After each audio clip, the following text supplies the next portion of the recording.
Bienvenue dans cette nouvelle vidéo de Retour au monde où on va parler du transgénérationnel et de l'aventure et de l'exploration. Le but de cette vidéo, c'est de voir dans quelle mesure l'imprégnation des parents ou éventuellement des éducateurs qu'on a pu avoir nous ont forgés d'une certaine manière pour notre aventure, pour notre exploration. L'idée, c'est vraiment de pouvoir conscientiser dans quelle mesure il y a cette imprégnation et comment aussi se détacher de certaines imprégnations par rapport à ce transgénérationnel, par rapport à cette éducation qu'on a pu recevoir, pour aussi mieux continuer le mouvement donc de l'aventure, de l'exploration, et surtout de revenir aussi de cette exploration et de cette aventure que tu as pu vivre, que tu es en train de vivre, et de voir comment, avec cet éventuel retour au monde que tu projettes, ou dans lequel tu es peut-être, cette conscientisation peut te libérer davantage.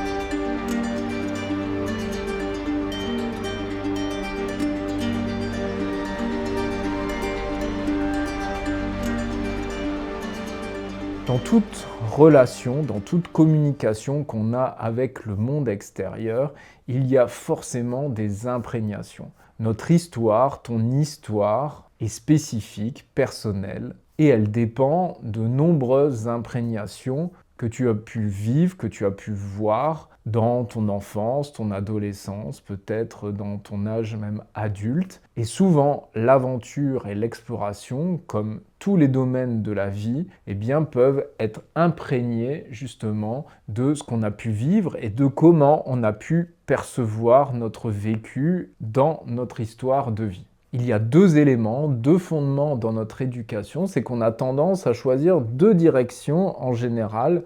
Si on les compartimente un petit peu, c'est soit on va vers ou on évite de. Aller vers, par exemple, on peut aller vers nos parents, vers le schéma de nos parents. On peut aussi éviter d'aller vers le schéma de nos parents. C'est souvent ce qui va se passer à l'adolescence, notamment quand on parle de crise d'adolescence, c'est que souvent, eh bien, on va essayer d'être en rupture avec certains schémas pour trouver notre propre individualité, notre propre singularité. Quand on est dans ces ruptures, on va souvent justement éviter d'eux. C'est souvent ce qui va se passer pour nombre d'adolescents, ce n'est pas toujours le cas, je ne sais pas si ça a été ton cas ou si c'est ton cas, mais on a tendance à épouser ou plutôt à éviter bien souvent les schémas qu'on nous impose pour aussi affirmer notre identité, notre cheminement et notre chemin. Mais ce qui est intéressant, et ça c'est souvent des fois quand on a des enfants plus tard, il y a comme une imprégnation dans nos vies où on a essayé d'échapper d'une certaine manière à nos parents par moment, et finalement on se rend compte quand nous-mêmes on a par exemple des enfants, qu'on reproduit, qu'on ressemble bien plus à nos parents que ce qu'on ne pensait. Donc il y a un schéma de vie qui est souvent là, c'est que on essaye de tracer notre propre chemin dans notre individualité et aussi, eh bien, on a besoin aussi de reliance et de nous relier. Donc en fonction de comment on a imprégné la relation avec notre père, notre mère ou éventuellement des éducateurs, eh bien, on a peut-être été inspiré. Dans ce cas-là, on va tendance à aller vers ses parents ou plutôt eh bien, à rejeter ou à éviter d'être comme eux. Et dans ce cas-là, on évite d'une certaine manière leur parcours parce que c'est pas inspirant et donc on cherche une autre inspiration. Donc bien entendu, il y a des distinctions par rapport au père, par rapport à la mère, ça peut être aussi des grands frères, des grandes sœurs, et c'est intéressant d'aller interroger notre mouvement d'aventure et d'exploration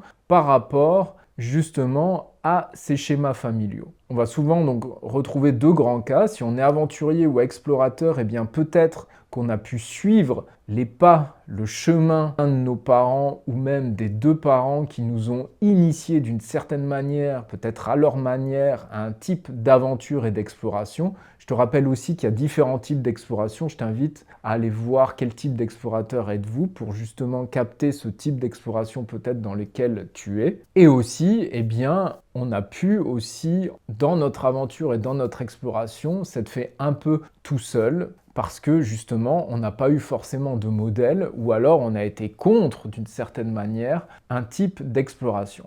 Mais ce qui va être intéressant dans le mouvement de ce retour au monde, de s'incarner, de s'ancrer, de revenir d'une certaine manière avec aussi les cadeaux de l'aventure que l'on aura vécue, c'est de voir quelle est cette proportion qui peut, d'une certaine manière, nous aliéner un petit peu et nous enfoncer dans une aventure, une non-aventure par rapport à ce que nous vivons, et est-ce que ça nous appartient forcément. Pour illustrer ça, si je prends mon cas par exemple, moi, mon aventure, mon exploration a été beaucoup teintée d'un éviter d'une carrière professionnelle que mon père par exemple avait, et donc il y avait vraiment une fuite par rapport à ça. C'était le mantra « je veux tout sauf travailler dans un bureau », et donc ça a mené à une forme d'aventure géographique que j'ai eue pendant plusieurs années. Mais justement, en termes de retour, eh bien, je me rends compte que ce rejet, il m'a à la fois construit parce qu'il m'a permis de trouver ma propre voie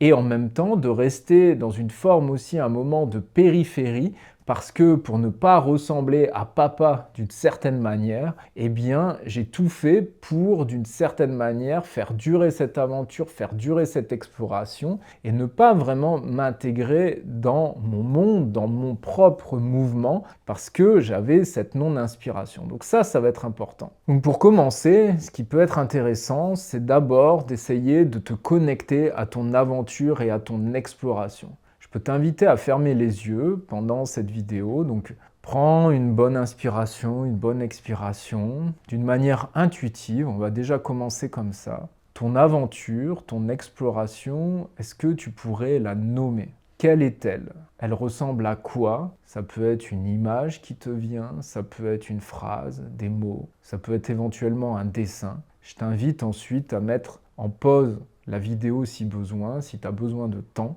pour justement essayer de voir et de ressentir quelle a été ta recherche et quelle a été ton exploration. Tu peux bien sûr t'aider des ressources de la chaîne. Ensuite, quand tu as posé ces mots, quand tu as vu un petit peu quelle était ton aventure et quelle était ton exploration, essaye d'aller voir quelles étaient les différentes intentions qu'il y avait derrière ton aventure personnelle, celle que tu as menée. Pour cela, je t'invite à faire un cercle peut-être imaginaire ou de dessiner un cercle, un petit peu comme un camembert, d'essayer de dessiner quelle était la proportion de tes intentions dans cette aventure. Par exemple, il peut y avoir une première proportion où c'était de découvrir par exemple le monde. Ça peut être le monde géographique, le monde de la conscience, le monde de la sensibilité. Ça peut être éviter de vivre un métro boulot dodo par exemple. Ça peut être découvrir tel type de culture. Donc ça va être très personnel. Ce qui est intéressant, c'est de voir donc au démarrage de ton aventure, de ton exploration, qu'est-ce qui a été nourri. Qu'est-ce que tu as voulu, d'une certaine manière, à travers cette exploration et cette aventure, nourrir en toi? Quelles ont été ces intentions? Et donc, ce qui peut être intéressant, donc, c'est vraiment de représenter la proportion de chaque dimension. Je t'invite à faire assez simple, de ne pas dépasser les 4-5 principales dimensions, principales intentions de ton aventure. Quand tu regardes cette proportion, maintenant, essaye de voir justement quelle est l'imprégnation de ton éducation dans ces différentes intentions. Quand je parle d'éducation ici, ce n'est pas ton vécu, tout ce qui a pu t'inspirer. Je donne un exemple. Eh bien, j'ai reçu de mes parents, par exemple, un atlas, et c'est ça qui a été d'abord le premier appel de mon aventure. C'est comme s'il y avait eu un vécu, donc bien entendu, il y a eu une imprégnation qui peut être venue de tes parents, mais ce n'était pas vraiment tes parents par rapport à ça, ce n'était pas par rapport à leur schéma. C'est-à-dire, par exemple, ils t'ont peut-être offert un livre, tu as vu un documentaire, c'est vraiment un exemple, ou un ami de tes parents qui t'a donné le premier souffle peut-être de cette aventure. Là, quand je parle de l'éducation, c'est vraiment l'imprégnation et en relation par rapport à eux. Pas toi directement par rapport à ton histoire, mais est-ce que finalement, dans ce que tu as vécu, ou ce que tu as voulu vivre, ou ce que tu es en train de vivre, quelle part prend le schéma de tes parents dans ton aventure et dans ton exploration? Est-ce que consciemment et inconsciemment, eh bien, tu as éviter peut-être des schémas que ton père avait dans sa vie, des schémas que ta mère avait dans sa vie, peut-être un grand frère, une grande sœur, des éducateurs si tu n'as peut-être pas connu tes parents ou qui sont peut-être décédés quand tu étais jeune. Et essaye de voir donc dans l'ensemble de ce camembert si tu as essayé d'aller vers justement ses parents ou est-ce que plutôt tu as évité d'aller vers un certain schéma. Essaye surtout de ressentir en regardant ton diagramme devant toi. Maintenant, si tu as des réponses qui viennent, où justement il y a un lien avec tes parents, ce qui peut être intéressant, c'est de voir le début de ton exploration. Il y a peut-être eu justement une plus grande imprégnation au niveau de tes parents, et qu'est-ce qui t'appartient maintenant peut-être davantage aujourd'hui. Au départ, par exemple, on peut avoir d'abord une fuite de son schéma familial, et ensuite, eh bien, on peut y avoir davantage une intégration, par exemple, personnelle, de dire « mais j'aime bouger, marcher, lire, par exemple, des livres, explorer tel sujet, avoir tel type d'aventure, même si au départ, c'était différent. » Donc, essaye de mesurer quelle a été l'intention au départ, et si cette intention, qui était liée au relationnel avec tes parents, eh bien, est toujours aussi présente, ou s'il y a quelque chose qui a été pour toi de beaucoup plus personnel dans ton aventure et dans ton exploration. Et qu'est-ce que tu souhaites peut-être intégrer maintenant de manière plus personnelle? Et ce qui peut être intéressant, c'est aussi de questionner du coup le retour. Qu'est-ce qui justement dans ce cycle peut-être qui s'essouffle vers ton aventure et vers ton exploration et dont tu as peut-être peur de rentrer par rapport à un des schémas inculqués à un des parents ou les deux? Est-ce qu'il y a donc une peur par rapport à cet élément-là? Une peur peut-être de ressembler ou aussi peut-être une peur d'être déloyal. Parfois, on a ce sentiment aussi de loyauté par rapport à notre vie de famille. C'est que si je fais ça, eh bien peut-être que je ne serai plus forcément loyal par rapport à un de mes parents qui a cru en moi. Ça peut être aussi d'autres valeurs. Mais vraiment, l'idée là, c'est d'observer quelle est la relation entre le départ de ton aventure, ton exploration qui s'est développée, ton éventuel retour, et de voir quel lien il y a entre toi, le système d'éducation que tu as reçu, les mentors que tu as eus, les inspirations, les personnes qui t'ont imprégné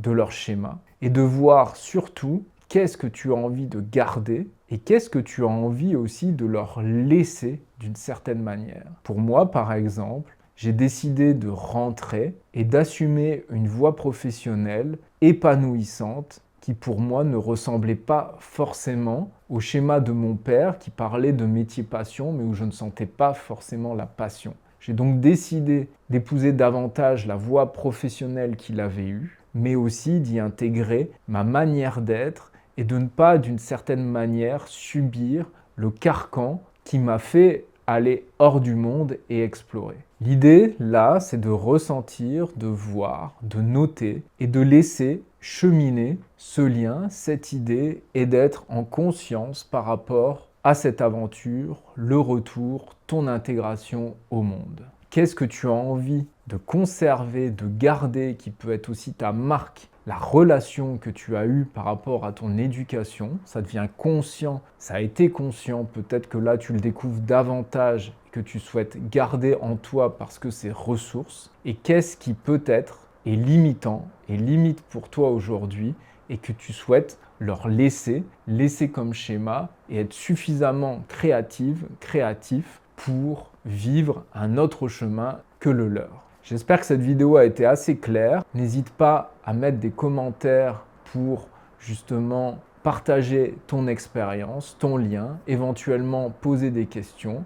Je serai ravi d'y répondre. Merci d'avance pour les likes, les partages et je te dis à bientôt.